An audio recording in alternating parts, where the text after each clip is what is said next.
हिंसाचाराला जबाबदार 34 social media हँडल्सची ओळख सायबर सेलकडनं पटवण्यात आली। सर्व 34 अकाउंट्सवरती 4 गुन्ह्यांची नोंद। पोलिसांकडून तब्बल 1600 हँडल्सची झाडाझडती।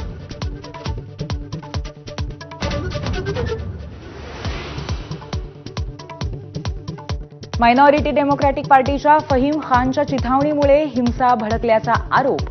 Video viral. अटकेतील आरोपींमध्ये फहीमचाही समावेश।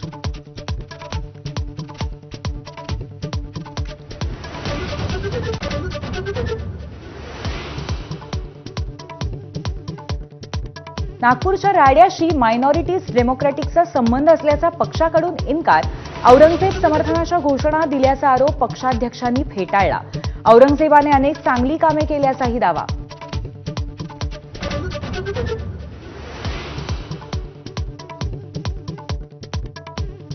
विश्व हिंदू परिषद आणि बजरंग दलाच्या कबर हटाओ आंदोलनाचे काय पडसाद उमटतील याची पोलीस आणि सरकारला कल्पना होती का? गुप्तहेर खात्याने सरकारला आधीच माहिती दिल्याची चर्चा। लक्षावधीचं नुकसान रोखता आलं असतं का असा मोठा प्रश्न।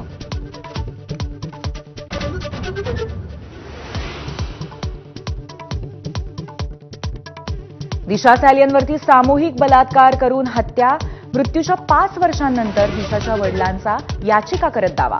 आदित्य ठाकरेंसह मुंबई पोलिसांवरही गंभीर आरोप।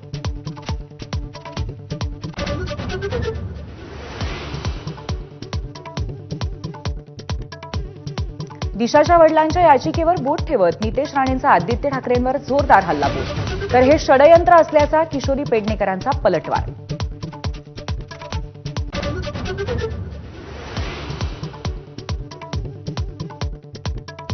मस्साजोग सरपंच संतोष देशमुखांच्या हत्येला 100 दिवस पूर्ण। कृष्णा आंधळेला पकडण्यात पोलीस अपयशी।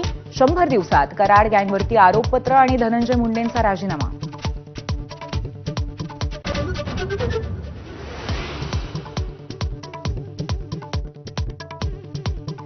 लाडक्या बहिणींची अनेक योजनांच्या निधींवरती संक्रांत। आत्महत्याग्रस्त शेतकऱ्यांच्या कुटुंबियांना मिळणारी मदतही रखडल्याचा आरोप। मराठवाड्यामध्ये 350 शेतकरी कुटुंब मदतीच्या प्रतीक्षेतच।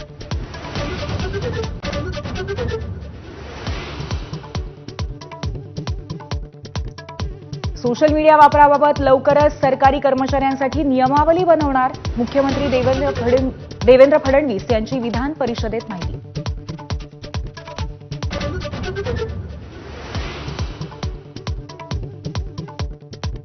आमदार महेंद्र थोरवेंच्या मध्यस्थीनंतर माथेरानवासियांचा बेमुदत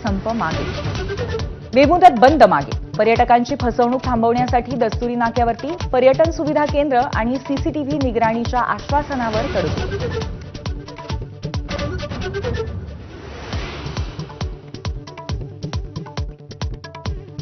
पुतीन यांच्याशी चर्चेनंतर डोनाल्ड ट्रम्प यांची झेलेन्स्कींशी चर्चा। शांततेसाठी निर्णायक चर्चा झाल्याची ट्रम्प यांची माहिती। तर युद्धविरामासाठी झेलेन्स्कीही सकारात्मक।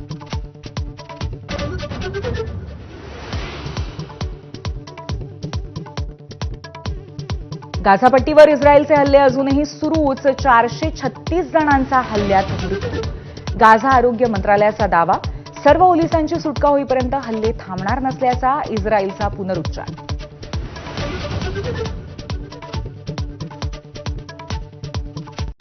Headlines brought to you by Chitale बंधू।